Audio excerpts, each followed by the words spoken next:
لعن الذین کفروا من بنی اسرائیل علی لسان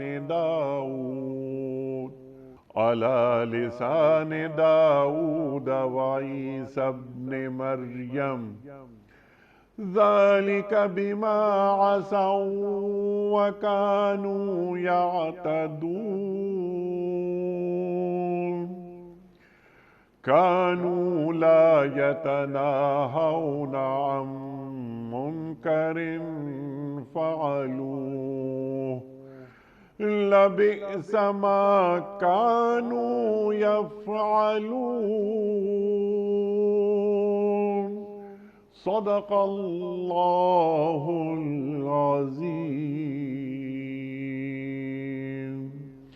بنی اسرائیل میں سے جن لوگوں نے کفر کی راہ اختیار کی ان پر داؤد علیہ السلام اور عیسیٰ ابن مریم علیہ السلام کی زبان سے لعنت کی گئی، کیونکہ وہ سرکش ہو گئے تھے اور زیادتیاں کرنے لگے تھے۔ انہوں نے ایک دوسرے کو برے افعال کے ارتکاب سے روکنا چھوڑ دیا تھا، برا طرز عمل تھا جو انہوں نے اختیار کیا۔ خواتین و حضرات، محترم مفتی منیب الرحمان صاحب کی خدمت میں اس سے پہلے کہ ہم رکھیں آج کے پروگرام کے حوالے سے پہلا سوال کوئز۔ کل کا سوال ہمارا یہ تھا کہ سرکار دو عالم صلی اللہ علیہ وآلہ وسلم کی والدہ ماجدہ کا انتقال کس مقام پر ہوا؟ درست جواب ابوا کے مقام پر۔ آج کا سوال نوٹ فرما لیجئے، غزوہ بدر کس سنہ ہجری میں لڑی گئی تھی؟ 2 سنہ ہجری میں، 4 سنہ ہجری میں یا 8 سنہ ہجری میں؟ جو درست جواب آپ سمجھتے ہوں روانہ فرمائیے۔ ہمارے فون نمبرز ہیں 009221345270009۔ ہمارا دوسرا فون نمبر ہے 009221343000980۔ ہمارا ای میل ایڈریس ps@dunyatv.tv، ہمارا SMS کا نمبر 3031 اور ہمارا واٹس ایپ کا نمبر ہے 009232182500194۔ حضرت ارشاد فرمائیے، بڑی اہم آیات، قرآن کریم کی ہر آیتیں اہم ہوتی ہے لیکن زندگی میں رہنے کا سلیقہ، قرینہ اللہ سکھا رہا ہے، معاشرے کیسے بنتے ہیں، کیسے بگڑتے ہیں۔ میں نے انٹرو میں کچھ سوالات اٹھانے کی کوشش کی۔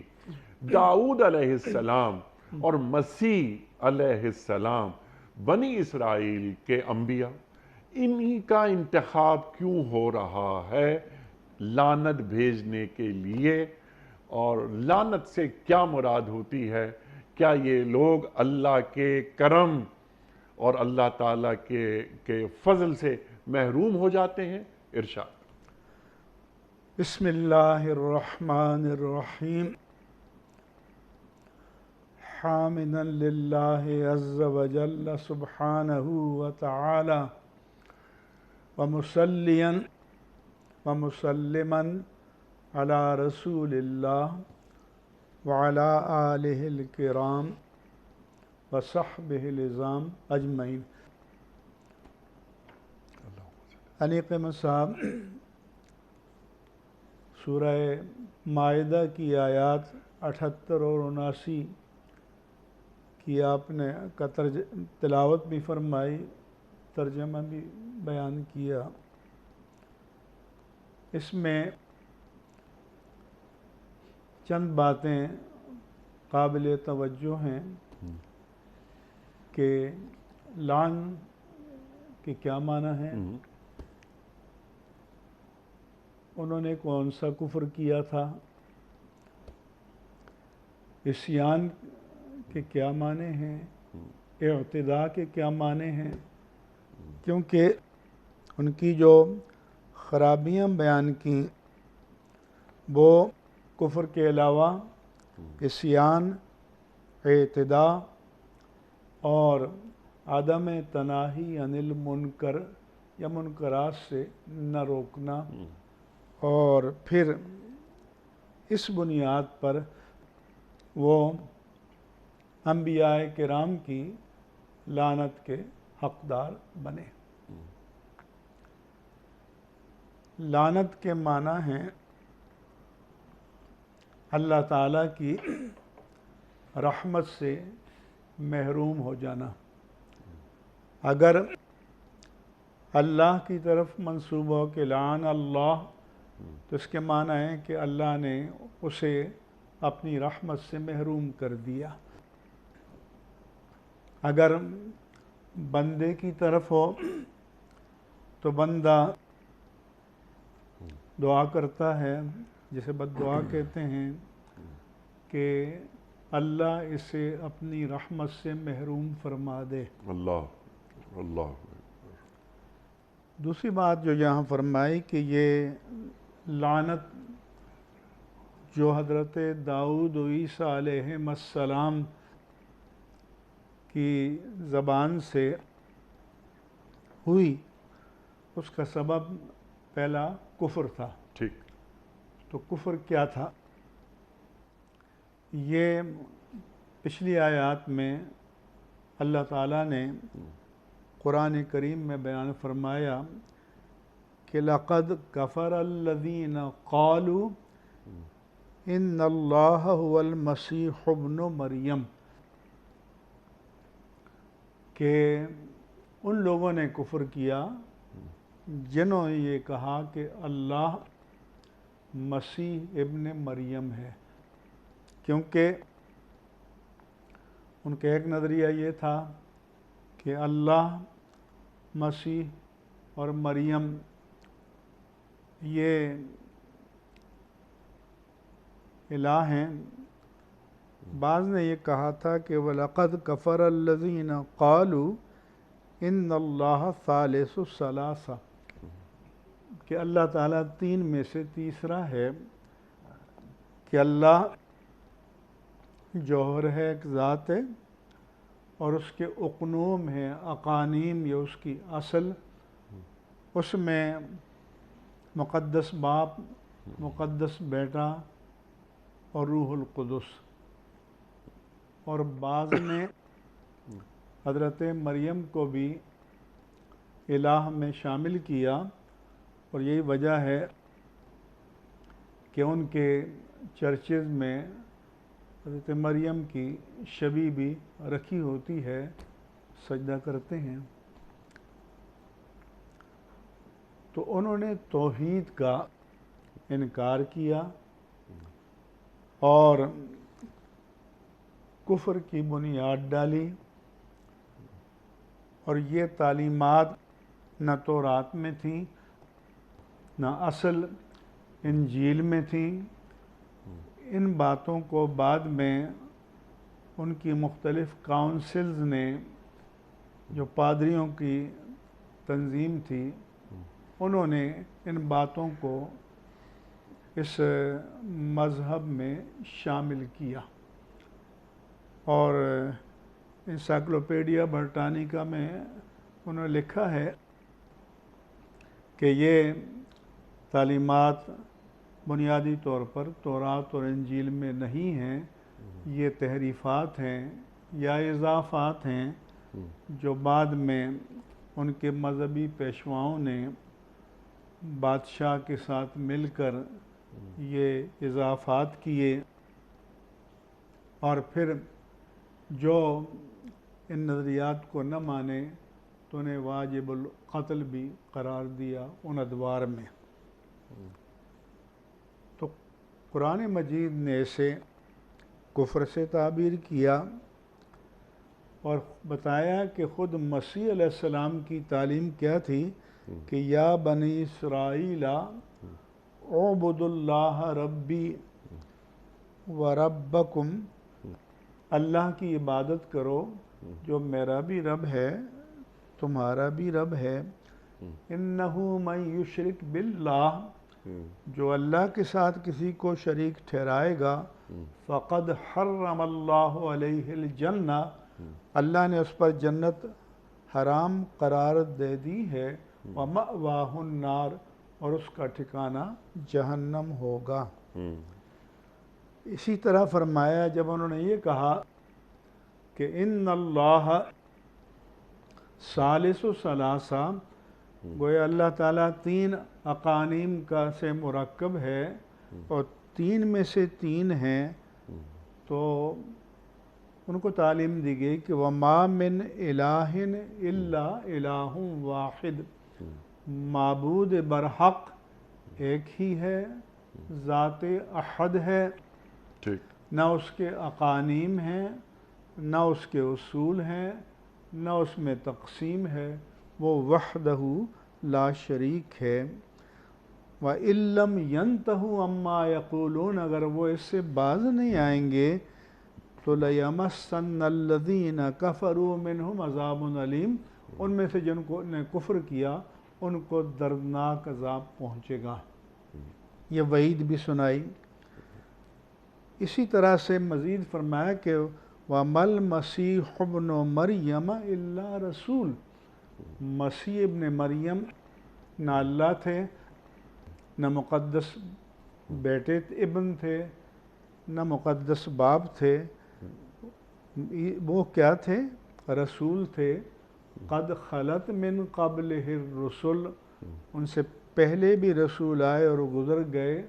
وَأُمُّهُ صِدِّيقَةٌ، اور ان کی ماں پر جنہوں نے حضرت مریم پر تہمت باندھی، بدکاری کی تہمت لگائی، تو قرآن اس کی صفائی بیان کرتا ہے کہ ان کی ماں صدیقہ تھیں، عفیفہ تھیں، اور یہ مافوق البشر نہیں تھے، یہ بشر کی طرح پیدا ہوئے، کیونکہ اللہ تو وہ ہے جو ہمیشہ سے ہے، جس کی کوئی ابتدا نہیں ہے، اور جو تمہارے سامنے پیدا ہوا وہ حادث ہے کہ پہلے اس کا وجود نہیں تھا تو اب وجود میں آیا، اور جو حادث ہو وہ خدا نہیں ہو سکتا۔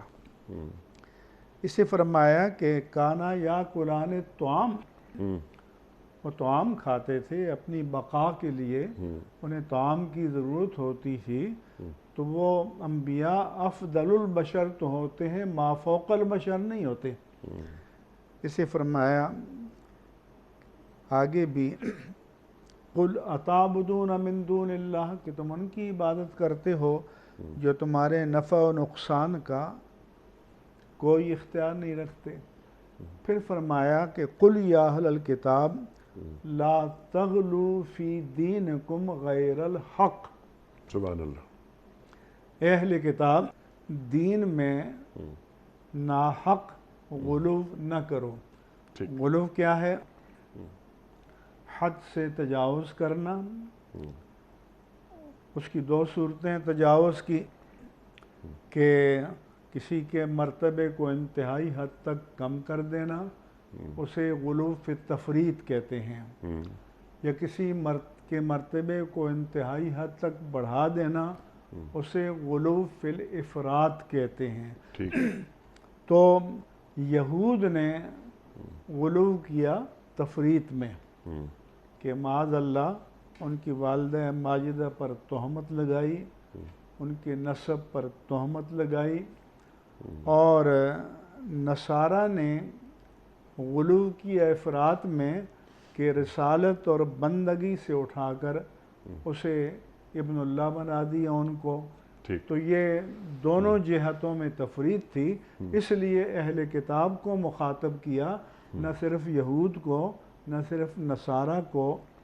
اس غلو میں یہ دونوں شامل تھے، یہود نے بھی کیا اور نصارہ نے بھی غلو کیا، اور فرمایا کہ وَلَا تَتَّبِعُوا أَهْوَاءَ قَوْمٍ قَدْ ضَلُّوا وَأَضَلُّوا، ان لوگوں کی خواہشات کی پیروی نہ کرو جو خود بھی گمراہ ہوئے اور دوسروں کو بھی گمراہ کیا، بہتوں کو، وَضَلُّوا عَنْ سَوَاءِ السَّبِيلِ، اور جو راہ راست تھا اس سے وہ بھٹک گئے اور بہک گئے۔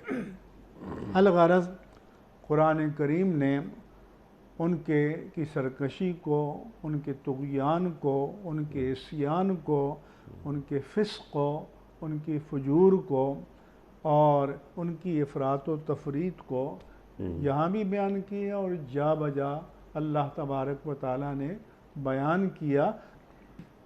اور پھر فرمایا کہ لُعِنَ الَّذِينَ كَفَرُوا مِن بَنِي إِسْرَائِيلَ عَلَىٰ لِسَانِ دَاؤُودَ وَعِیسیٰ ابْنِ مَرْیَم، کہ اللہ تعالیٰ کو لعنت کی گئی ان کافروں پر جو بنی اسرائیل میں سے تھے، داؤد علیہ السلام اور عیسیٰ ابن مریم علیہ السلام کی زبان پر۔ اس لیے کہ داؤد علیہ السلام کے زمانے میں یہود نے انتہائی نافرمانی کی تھی کہ ان کو یوم السبت، جو ان کے ہاں مقدس دن تھا، یعنی ہفتے کا دن، اس میں شکار کرنے سے منع کیا گیا تھا۔ ٹھیک۔ تو بندگی کا تقاضا تو یہ تھا کہ شکار نہ کرتے۔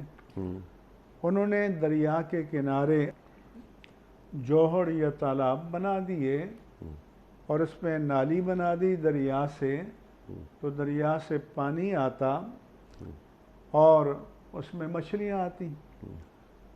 تو اس پانی میں جب مچھلیاں آتی تھیں تو پھر کیا کرتے کہ وہ مچھلیاں آ جاتی تو ان کا شکار کر دیتے اتوار کو، کہ ہم وہاں شکار نہیں، یہ خود چلی آئیں۔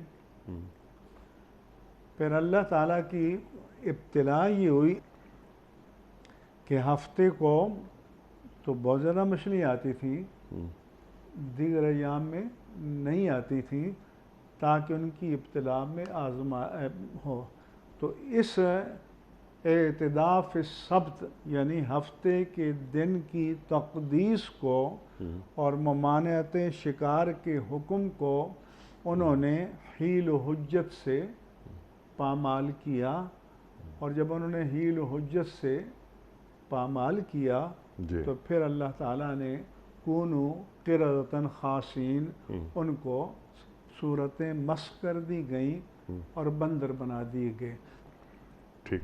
یہاں یہ بھی عرض کروں کہ یہ جو ان کو بندر بنایا گیا تو یہ مطلب نہیں ہے کہ آگے ان کی نسلیں چلی تاکہ لوگ اس سے اواگون کا نظریہ وضع کریں، بلکہ سزا کے طور پر بندر بنا دیا گیا اور پھر وہ مر گئے۔ ٹھیک۔ تو یہ داؤد علیہ السلام کے زمانے میں ہوا، اور داؤد علیہ السلام نے اس تجاوز کے سبب ان پر لعن کیا۔ ٹھیک۔ اسی طرح سے عیسیٰ علیہ السلام کے زمانے میں بھی انہوں نے تجاوز کیا اللہ تعالیٰ کے حکم پر، تو پھر وہ خنزیر بنا دیے گئے، اور پھر وہ نسل بھی جاری نہیں ہوئی، مر گئی، لیکن اللہ تعالیٰ نے دنیا میں اس کی سزا ان کو دی۔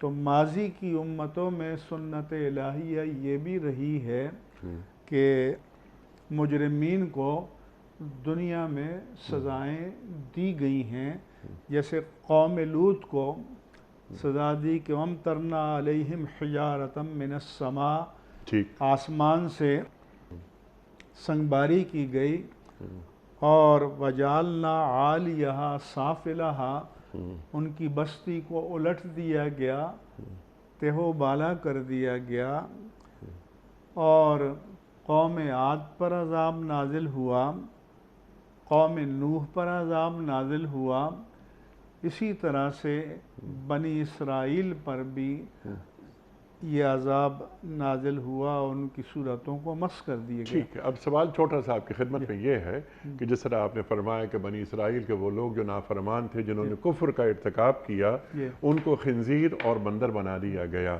تو یہ جو خنزیر اور بندر یہ بنے، کیا یہ داؤد علیہ السلام اور مسیح علیہ السلام کی لعنتوں کا نتیجہ تھے؟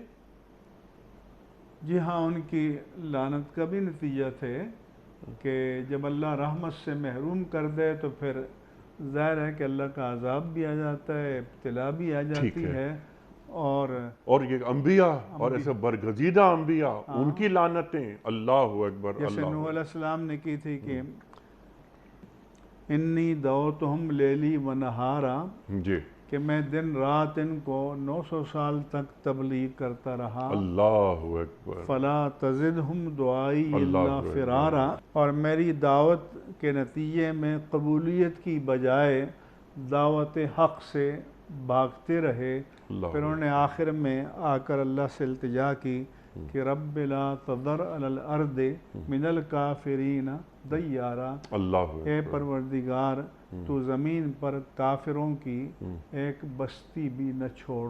نوح علیہ السلام فرما رہے ہیں، نوح علیہ السلام اور اللہ کے رسول صلی اللہ علیہ وآلہ وسلم فرما رہے ہیں کہ یہ مجھے جانتے نہیں ہیں۔ اللہم اہد قومی فانہم لا یعلمون۔ اللہ جب فرشتہ آپ کے پاس آیا طائف میں، جب انہوں نے آپ پر پتھر برسائے، لہو لہان کر دیا، اذیتیں پہنچائیں، تو فرشتہ آیا، یہ بنو ثقیف کے لوگ تھے، اور یہ کہا کہ لولا نزل ھذا القرآن علی رجل من القریتین عظیم، کہ اللہ تعالیٰ کو یہ قرآن نازل کرنے کے لیے آپ جیسا یتیم ہی ملا تھا، اس مکے اور طائف کی بستیوں کے کسی سردار پر کیوں نہ نازل کر دیا۔ پھر انہوں نے اوباش لونڈے لپاڑوں کو لگایا، آپ پر پتھر برسائے گئے، لہو لہان کر دیا گیا۔ تو فرشتے نے آ کر کہا کہ آپ حکم فرمائیں تو اس دونوں پہاڑوں کو ملا دیا جائے اور ان کا نام و نشان مٹا دیا جائے۔ تو پھر آپ نے فرمایا کہ نہیں، اگر یہ اسلام نہیں لاتے تو ان کی آنے والی نسلیں اسلام لے آئیں گی، اور آپ نے دعا فرمائی کہ اللہم اہد قومی فانہم لا یعلمون، اے اللہ تو میری قوم کو ہدایت عطا فرما، کیونکہ میرے منصب، میرے مرتبے اور میرے مقام کو جانتے نہیں۔ اللہ اکبر، اللہ اکبر۔ یہ ہیں سرکار دو عالم صلی اللہ علیہ وآلہ وسلم اور ان کا مقام۔ اللہ فرمایا کہ ما ارسلناک الا رحمۃ للعالمین، سبحان اللہ۔ تو آپ کی وَإِنَّكَ لَعَلَىٰ خُلُقٍ عَظِيمٍ، وما کان اللہ معذبہم وانت فیہم، کہ جب تک آپ ان میں موجود ہیں، جس طرح پچھلی قوموں پر عذاب استیصال نازل ہوا کہ ان کو جڑ سے اکھیڑ دیا گیا، نام و نشان مٹا دیا گیا، اور درختوں کے جو ٹنڈ ہوتے ہیں ان کی طرح کر دیا گیا، لیکن فرمایا کہ پیارے حبیب جب تک آپ ان کے درمیان ہیں، ان پر عذاب استیصال نازل نہیں ہوگا کہ پوری کی پوری ملت یا امت کا نام و نشان ہمیشہ کے لیے مٹا دیا۔ سبحان اللہ۔ اچھا، کفر آپ نے بالکل واضح کر دیا کہ بنی اسرائیل کے کچھ افراد کفر کے مرتکب ہو رہے تھے، اور آپ نے وضاحت کر دی کہ وہ ایک اور تین میں سے ایک وغیرہ، مسیح علیہ السلام اللہ کے بیٹے وغیرہ، تو ان کے عقائد باطلہ اس کا خاتمہ کر دیا قرآن کریم کی مختلف آیات نے۔ اچھا، وہ سرکش ہو گئے تھے اور زیادتیاں کرنے لگے تھے۔ کیا سرکشی انہوں نے اختیار کی تھی اور کون سی زیادتیاں کرنے میں وہ شامل ہو گئے تھے؟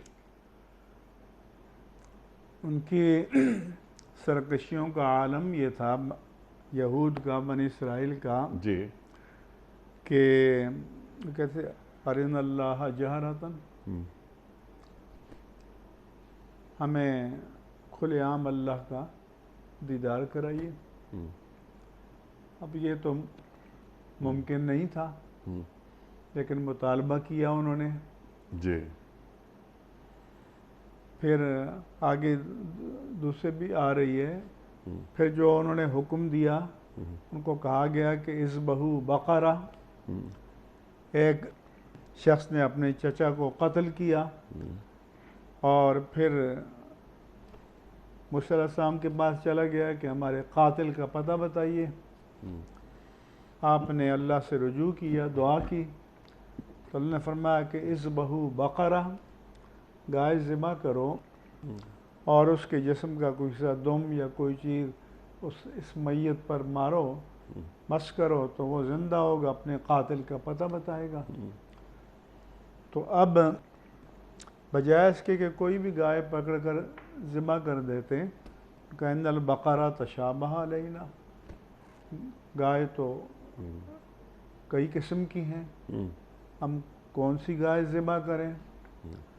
تو فرمایا کہ بقرۃ اللہ ذلول لا تثیر الحرث، کہ یہ وہ گائے ہوگی کہ جس سے کوئی ہل جوتنے کا کام نہیں لیا گیا، کوئی بھی محنت اس سے نہیں لی گئی، پھر انہوں نے کہا کہ کئی عمر کی گائیں ہوتی ہیں؟ جی ہاں. تو انہوں نے جواب دیا کہ بقرۃ اللہ فارض ولا بکر، کہ نہ بہت کم عمر ہے اور نہ بہت بوڑھی عمر کی ہے، درمیانی عمر کی ہے. انہوں نے کہا کہ اس عمر کی بھی کئی گائیں ہیں. تو پھر جواب دیا کہ بقرۃ صفراء تسر الناظرین، وہ زرد رنگ کی گائے ہے، دیکھنے والوں کو بھلی لگتی ہے. تو اتنے سوال در سوال کرتے رہے اور موسیٰ علیہ السلام اللہ سے التجا کرتے رہے اور پھر جواب ملتا تو تب جا کر کہا کہ الآن جئت بالحق، اب جا آپ نے پوری بات بیان کی ہے. سبحان اب اللہ. اس میں بھی اللہ کی حکمت تھی کہ جب اس طرح کی گائے ڈھونڈنے لگے تو وہ ایک یتیم بچے کی تھی. اس کے پاس فرشتہ آیا کہ بھی اس گائے کو کتنے میں بیچو گے؟ تو اس نے کہا میں ماں سے پوچھ کے بتاؤں گا. تو یہ اس کی اطاعت گزاری کی دلیل تھی، ماں کی فرما برداری کی. تو پھر فرشتے نے کہا کہ تم کہنا کہ اس جو خریدنے آئے کہ اس کو کھال میں سونا بھر کے دو گے تو تب بیچوں گا. الغرض انہوں نے انتہائی قیمت دے کر وہ گائے ان کو خریدنی پڑی. پھر پتہ چلا کہ قاتل بھی وہی تھا جو مدعی تھا. تو وہ اللہ تعالیٰ کے احکام کو ایز اٹ از قبول کرنے کی بجائے ان میں مین میخ نکالتے تھے. ٹھیک. یہ ایسے ہی ہے کہ رسول اللہ صلی اللہ علیہ وآلہ وسلم نے جب حج کی فرضیت کا حکم بیان کیا تو ایک صحابی اقرا بن حابس نے عرض کیا کہ العامنا ھذا یا رسول اللہ ام لکل عام، یہ اسی سال فرض ہے یا ہر سال فرض ہوگا؟ آپ خاموش رہے. اس نے پھر سوال کیا، آپ خاموش رہے. اس نے پھر سوال کیا، میں انما ہلک من کان قبلہم لکثرت سؤالہم، تو تم سے پچھلی امتیں بلا ضرورت اور بلا مقصد بار بار سوال کرنے کی وجہ سے ہلاک ہوئیں. لو قلتھا نام لوجبت، اگر میں کہتا کہ ہاں ہر سال فرض ہے تو ہر سال فرض ہو جاتا اور پھر تمہارے لیے دشواری ہوتی اور مشکل ہوتی. تو بلا وجہ انبیاء سے سوال کرنا یہ پسندیدہ نہیں ہے، لیکن بنی اسرائیل کی حرکتیں ساری نہ ہی سوال کرنا چہ جائے کہ انبیاء سے معجزے طلب کرنا. بنی اسرائیل نے اپنے انبیاء سے معجزے بھی طلب کیے. اللہ اکبر. اچھا مفتی صاحب جی، اب جو اس کا اہم حصہ آ گیا. جی ہاں. وَكَانُوا لَا يَتَنَاهُونَ عَنْ مُنْكَرٍ فَعَلُوهُ، اللہ اکبر اللہ اکبر. کہ ان کی ایک عادت یہ تھی کہ برائی دیکھتے جی تو برائی سے روکتے نہیں تھے. ٹھیک. اب یہ شعار نبوت ہے اور یہ امتوں کی ذمہ داری ہے کہ برائی کا راستہ روکیں. مگر وہ کیا کرتے تھے ان کے بارے میں حدیث پاک میں آیا، چونکہ حضور نے بھی فرمایا کہ من رأى منکم منکرا فلیغیرہ بیدہ، جو برائی دیکھے اگر اس کے پاس طاقت ہے تو قوت بازو سے روکے. فَإِن لَّمْ يَسْتَطِعْ وَبِلِسَانِهِ، ہاتھ سے نہیں روک سکتا تو زبان سے اس کے خلاف آواز بلند کرے. فَإِن لَّمْ يَسْتَطِعْ فَبِقَلْبِهِ، اگر ہاتھ سے بھی نہیں روک سکتا تو دل سے برا جانے. وَذَلِكَ أَضْعَفُ الْإِيمَانِ، یہ ایمان کا کمزور ترین درجہ ہے. پھر یہ بھی فرمایا ان اللہ لا يعذب العامة بالخاصة حتى يروا المنکر بین ظہرانہم وہم قادرون علی ان ینکروا فلا ینکروہ، کہ اللہ تبارک و تعالی خاص مجرمین کی عذاب کی سزا عام لوگوں کو نہیں دیتا، لیکن اگر وہ اپنے درمیان برائی دیکھیں اور برائی کو روکنے پر قادر ہوں اور پھر بھی نہ روکیں تو پھر فرمایا کہ اللہ تعالیٰ جو برائی میں مبتلا ہیں ان کو تو سزا ملتی ہے، جو سائیڈ لائن پہ کھڑے ہیں، جو روکنے پر قادر نہیں روکتے، تو وہ بھی عذاب سے نہیں بچیں گے۔ اللہ اکبر، اللہ اکبر۔ اس طرح حدیث پاک میں آیا کہ اللہ تعالیٰ فرشتے کو حکم دیتا ہے کہ اقلب مدینۃ کذا و کذا، کہ فلاں شہر کو، بستی کو، اس کے رہنے والوں سمیت الٹ دو۔ فرشتہ عرض کرتا ہے کہ یا رب ان فیہا رجلا لم یاسک طرفۃ عین، اس میں ایک بڑا اللہ کا پارسا، متقی، نیک، ولی بندہ ہے جس نے پلک جھپکنے کے مقدار بھی کبھی تیری نافرمانی نہیں کی، اس کے بارے میں کیا حکم ہے؟ تو اس کو حکم ہوگا کہ اقلب علیہ وعلیہم، اس سمیت بستی کو الٹ دو، کیونکہ وہ ذکر و فکر میں تو مشغول رہا، فَإِنَّهُ لَمْ يَتَمَعَّرْ فِيَّ قَطُّ، لیکن جب اس کے سامنے میری حدود کو پامال کیا جا رہا تھا تو اس کی جبین پر کبھی شکن بھی نہیں آئی۔ اللہ اکبر، اللہ اکبر۔ اس لیے فرمایا کہ وہ بھی نہیں بچے گا۔ تو گویا یہ امر بالمعروف اور نہی عن المنکر یہ فرض کفایہ ہے، کلیکٹیو ذمہ داری ہے امت مسلمہ کی بھی۔ اچھا مفتی صاحب، ہمارے معاشروں میں ہم یہ دیکھتے ہیں کہ امر بالمعروف اس کے تو اظہار کے طریقے ہم دیکھ لیتے ہیں، نہیں عن المنکر کے جب وقت آتا ہے تو ہم دیکھتے ہیں کہ لوگ پیچھے ہٹ جاتے ہیں۔ جی ہاں، ارشاد۔ بنی اسرائیل کے بارے میں حدیث پاک میں فرمایا گیا کہ ان کا طریقہ یہ تھا کہ جب اپنے در میں سے کسی کو برائی کرتے دیکھتے تو کہتے دا ہاذا، یہ کیا کر رہے ہو بھائی، رک جاؤ، باز آ جاؤ۔ فلما کان یوم الغد، اگلے دن آتا تو نہ ٹوکتا بلکہ ان کے ساتھ شامل ہو جاتا۔ وَكَانَ أَكِيلَهُ وَشَرِيبَهُ وَخَلِيطَهُ، ان کا ہم نوالا، ہم پیالہ اور ہم نشین بن جاتا، ان کا یار بن جاتا، اس میں مبتلا ہو جاتا۔ تو فرمایا کہ یہی وہ لوگ ہیں جن کے بارے میں اللہ فرمایا کہ لُعِنَ الَّذِينَ كَفَرُوا عَلَىٰ لِسَانِ میں بنی اسرائیل عَلَىٰ لِسَانِ داؤد وعیسیٰ ابن مریم، کہ یہی وہ لوگ ہیں کہ جو برائی کو دیکھتے ہیں اور قدرت کے باوجود نہیں روکتے تو اللہ تعالیٰ نے ان پر لعنت فرمائی۔ اللہ اکبر۔ اچھا مفتی صاحب، سبحان اللہ، سبحان اللہ۔ اب ذرا کیونکہ وقت مکمل ہو رہا ہے پروگرام کا، ہم لمحہ موجود سے اسے جوڑتے ہیں کہ یہ آیات ہم سے کیا کہہ رہی ہیں، امت محمد کے صلی اللہ علیہ وآلہ وسلم اور تمام انسانیت کو سبق کیا مل رہا ہے۔ جیسے آپ نے بات فرمائی کہ وہ شخص جو ایک لمحے کے لیے بھی اس نے تیری نافرمانی نہیں کی، اللہ کہتا ہے اس بستی کو اجاڑ دو۔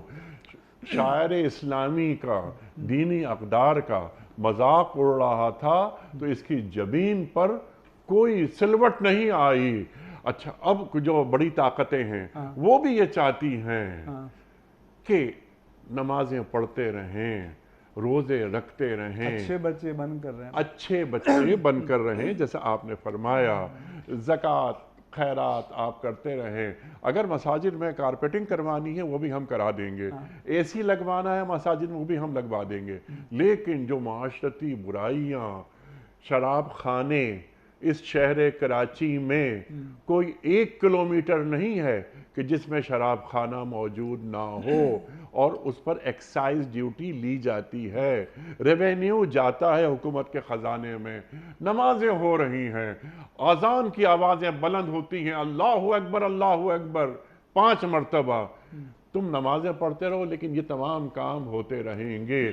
میں نے ایک سوال انٹرو میں رکھا تھا کہ جب ہم برائی کا خاتمہ اس کے آغاز ہی میں نہیں کر دیتے، وہ برائی رفتہ رفتہ رفتہ آگے بڑھتی چلی جاتی ہے، تو یہ پھر قوم اجتماعی طور پر مردہ ہو جاتی ہے۔ کہیں ایسا تو نہیں کہ یہ جرائم، اس کا ارتکاب ہمارے ہاتھوں شعوری یا لاشعوری طور پر ہو رہا ہو؟ جی ہاں، جب کوئی برائی ہو رہی ہو، اس کا ہم نشین بن جائے تو ایک طرح کی حوصلہ افزائی ہے۔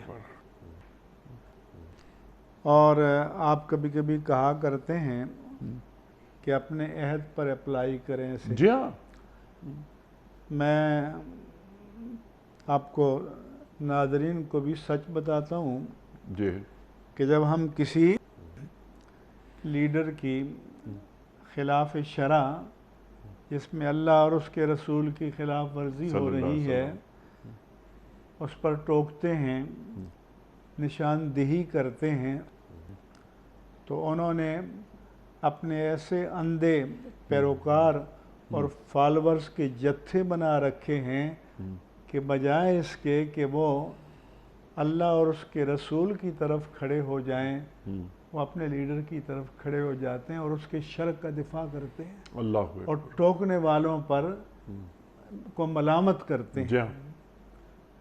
اور لیڈر بھی ایسے بد نصیب کہ یہ توفیق نہیں ہوتی کہ بھائی یہ کام نہ کرو، باقی سیاسی معاملات ہیں، اتفاق کرو، اختلاف کرو، لیکن جب اللہ اور اس کے رسول صلی اللہ علیہ کے وسلم احکام کی صریح خلاف ورزی ہو رہی ہو اور کوئی ٹوک رہا ہو، تو عمل کرنا تو دور کی بات ہے، کم از کم اس کو ریجیکٹ تو نہ کرو۔ اور تمہیں چاہیے کہ تم دین کے ساتھ کھڑے ہو جاؤ۔ کیا تمہارا آخرت پر ایمان ختم ہو گیا ہے؟ کیا تم نے مرنا نہیں ہے؟ قبر میں نہیں جانا؟ اللہ کی عدالت میں نہیں جانا؟ اس لیے ایک حدیث پاک میں آتا ہے کہ حضور نے فرمایا صلی اللہ علیہ وسلم، من حوسب عذب، کہ جس کا حساب کیا گیا اسے عذاب دیا گیا۔ ام المؤمنین عائشہ صدیقہ رضی اللہ عنہ نے فرمایا کہ یا رسول اللہ، اللہ تو قرآن میں فرماتا ہے فَأَمَّا مَنْ أُوتِيَ كِتَابَهُ بِيَمِينِهِ فَسَوْفَ يُحَاسَبُ حِسَابًا يَسِيرًا وَيَنْقَلِبُ إِلَىٰ أَهْلِهِ مَسْرُورًا، کہ جس کا اعمال نامہ اس کے دائیں ہاتھ میں دیا گیا، اس کا حساب آسان ہوگا، ایزی ہوگا، اور خوش و خرم اپنے گھر والوں کی طرف آئے گا۔ تو حضور نے فرمایا کہ یہ ان کا ہے ذالک العرض، جن کی علامتی پیشی ہوگی اور کلیئرنس مل جائے گی، لیکن من نوقش عذب، جس سے ڈیٹیل مانگ لی گئی، جیسے آج کہتے ہیں منی ٹریل مانگ لی گئی، ایک ایک پل کا حساب مانگ لیا گیا، تو پھر وہ عذاب پائے گا، پھر اس کے لیے کوئی گنجائش باقی نہیں۔ وہ چھپا بھی نہیں سکتا، اس کے جسم کے اعضاء بیان کریں گے اور اس کا اعمال نامہ اس کے پاس موجود ہوگا۔ لیکن یہ جو آیات بیان کر رہی ہیں یا ہمیں سبق دے رہی ہیں، ہم سے مراد آج کے مسلمان کو، امت محمدیہ صلی اللہ علیہ وآلہ وسلم سے وابستہ افراد کو، ہم کیا دیکھتے ہیں؟ آپ ہم سے زیادہ جانتے ہیں مفتی صاحب کہ جو بدکاریاں ان کو فروغ حاصل ہو رہا ہے، اتنا زوال ہم نے کبھی نہیں دیکھا تھا اپنی زندگی میں۔ شراب خانے ذکر میں نے کیا، شراب کی محفلیں، لوگ جاتے ہیں بیٹھتے ہیں، اس میں ضروری نہیں کہ شراب پینے والا بیٹھے، وہ بھی جا کر بیٹھ جاتا ہے جو شراب نہیں پیتا، بدکاری ہو رہی ہے۔ بعض وہ لوگ بھی جاتے ہیں ان بدکاریوں کے اڈوں پر جو کہ چل رہے ہیں دھڑلے سے، کہ جو خود بدکار نہیں ہیں۔ اللہ کے رسول صلی اللہ علیہ وآلہ وسلم کا ارشاد یاد آتا ہے کہ تم بدکاروں کے ساتھ نہ بیٹھو، کیونکہ تم بیٹھتے ہو تو بدکاروں کی تعداد میں اضافہ ہو جاتا ہے، اضافہ ہو جاتا ہے۔ اور قوم لوط کے بارے میں کہ تَقْطَعُونَ السَّبِيلَ وَتَأْتُونَ الرجال شہوۃ من دون النساء، تم ڈاکہ زنی کرتے ہو، ٹھیک، غیر فطری طریقے سے اپنی خواہش پوری کرتے ہو، وَتَأْتُونَ فِي نَادِيكُمُ الْمُنْكَرَ، اور پھر سرکشی اور بغاوت کی انتہا یہ ہے کہ اپنی مجلسوں میں بڑے فخر سے بیان کرتے ہو۔ اللہ یہ اکبر، آخری درجہ یہ ہے۔ آخری درجہ ہے۔ اور یہاں اللہ کیا فرما رہا ہے کہ انہوں نے ایک دوسرے کو ان کے جرائم پر ٹوکنا چھوڑ دیا تھا، تو ٹوکا جائے کہ دیکھو تم جو کچھ کر رہے ہو وہ غلط کر رہے ہو، اس کا ایک حکیمانہ انداز ہوگا، ایک شائستگی کے ساتھ، لڑائی جھگڑا پتھر اٹھا کے نہیں مارنا کہ تم مسلمان ہو۔ یہ میں میڈیا پر سنتا ہوں، جی فلاں صاحب تو بہت اچھے ہیں، جی بہت اچھے کہ ان کی تعریف کرتے ہیں، جی بہت اچھے اس لیے ہیں کہ ان کو ٹوکتے نہیں ہیں، ٹھیک، بہت اچھے اس لیے ہیں کہ یہ نہیں بتاتے کہ آپ کا یہ کام جی شرعاً غلط ہے، ناجائز ہے، اس کو چھوڑ دیجئے، اللہ سے توبہ کیجئے۔ تو جب کوئی غیر مشروط کسی کی تعریف و توصیف شروع کر دے ٹھیک، اور صحیح اور غلط، اچھے اور برے میں تمیز کرنا چھوڑ دے، تو پھر معاشرہ گلے گلے تک اس میں دھس جاتا ہے۔ اور خدا نہ خواستہ ایسا تو نہیں کہ ہم اسی راستے پر گامزن ہوں، ہم نے لوگوں کو ٹوکنا چھوڑ دیا ہے کہ نہیں میں اگر اسے ٹوکوں گا تو میری بات اسے بری لگے گی، میرے تعلقات خراب ہونے کا اندیشہ ہے، تو میں ان سے تعلقات اچھے رکھوں گا۔ مفتی صاحب، آخری سوال آج کے پروگرام کا وہ رکھنا چاہتا ہوں میں آپ کی خدمت میں۔ بعض مرتبہ بہت تکلیف ہوتی ہے، آپ کو بھی ہوتی ہوگی یقیناً، اور ہمیں بھی ہوتی ہے، ہمیں بہت زیادہ ہوتی ہے۔ شاید آپ کے سامنے گفتگو لوگ آپ کے احترام میں نہیں کرتے ہوں گے۔ کئی محفلوں میں دینی اقدار کا مذاق اڑایا جاتا ہے، بالکل اڑایا جاتا ہے، جی ہاں، قرآن کریم کی آیات کا مذاق اڑایا جاتا ہے، تو کیا رویہ ہونا چاہیے؟ اگر اللہ ہمت دے تو وہیں پر روکنا چاہیے، مزاحمت کرنی چاہیے، اور اگر اتنی ہمت نہیں ہے تو ایسی لوگوں کا ساتھ چھوڑ دینا چاہیے، جی نہ صرف مجلس اٹھائیں بلکہ ان کا سوشل بائیکاٹ کرنا چاہیے، ان کا مقاطعہ کرنا چاہیے، ان سے لا تعلقی اختیار کرنی چاہیے۔ یہ تو کم از کم ہمارے اختیار میں ہے۔ ہاں، ایک آخری درجہ آ جاتا ہے جس کے بارے میں ابی امیہ ثعلبہ خشنی کہتے ہیں کہ میں نے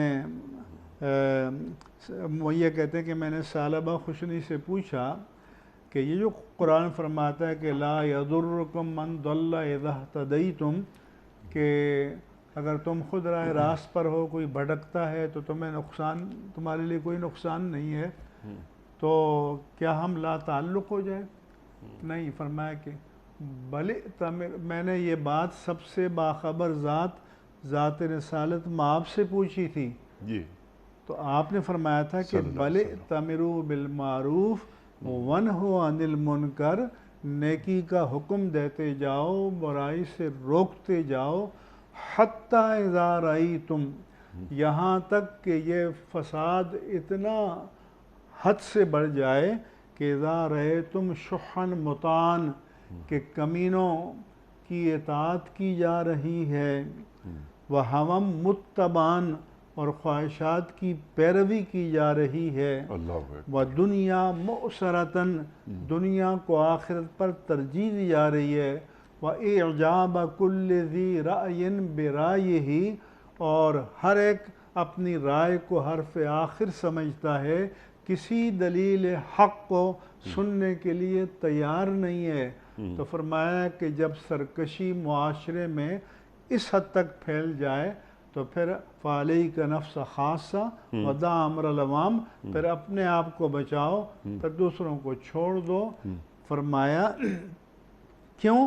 کہ وہ ایسا وقت ہوگا کہ اس وقت دین پر چلنا ایسا ہوگا کہ جیسے کھولتے ہوئے انگارے کو مٹھی میں لینا۔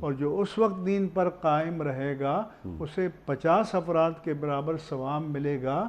صحابہ نے عرض کی یا رسول اللہ صلی اللہ صلی اللہ علیہ علیہ وسلم، اس دور کے 50 افراد کے برابر نہیں، فرمایا تمہارے 50 افراد کے برابر، کہ تم تو پر نور دور میں ہو، اللہ کے رسول کو اٹھتے بیٹھتے چلتے پھرتے بزم میں رزم میں خلوت میں جلوت میں عبادت میں اپنے سامنے دیکھتے ہو، لیکن وہ دور مشکل آ جائے گا۔ تو اگر اور وہ لوگ وہ ہوں گے جو مجھ سے محبت کر رہے ہوں گے، میرے دین سے محبت کر رہے ہوں گے، انہوں نے مجھے نہیں دیکھا لیکن مجھ سے محبت میں اپنی جان دینے پر تیار ہوں گے۔ تم میرے اصحاب ہو، وہ میرے اخوان ہیں۔ ہاں، پوچھا اللہ گیا کہ اکبر۔ یا رسول اللہ، اللہ تعالیٰ کا سب سے زیادہ محبت کرنے والا کون ہے؟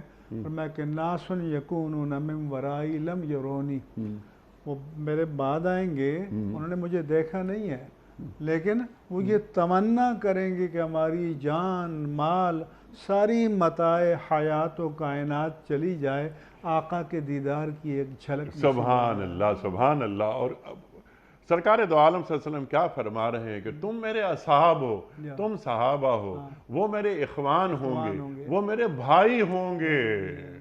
اللہ اکبر اللہ اکبر۔ مفتی صاحب میں آپ کا بڑا ممنون، بڑا شکر گزار۔ وقت کا مکمل ہوا ہمارے آج کے پروگرام کا، ورنہ گفتگو مزید ہو سکتی ہے۔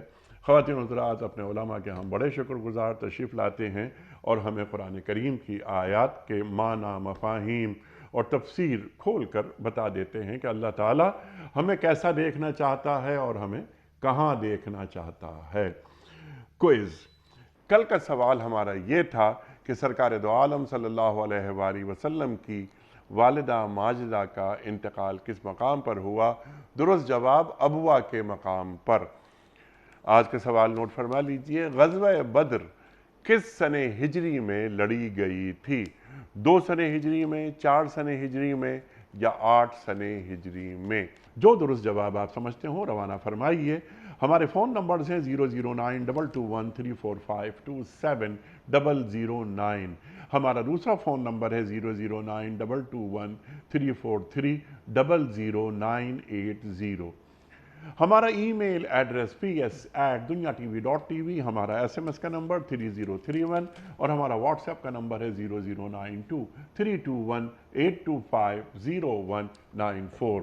مفتی صاحب ایک پرچی نکال کر اعلان فرما رہے ہیں کہ آج کے ونر کون ہیں، اور آج کے ونر ہیں حامد احمد، زبیدہ پارک، شہر سمن آباد، لاہور۔ اچھا، حامد احمد لاہور سے آپ کی خدمت میں دنیا ٹی وی کی جانب سے دینی کتب پر مشتمل گفٹ ہیمپر آپ کے گھر بذریعہ کوریئر روانہ کیا جا رہا ہے۔ آپ کو بہت بہت مبارک ہو۔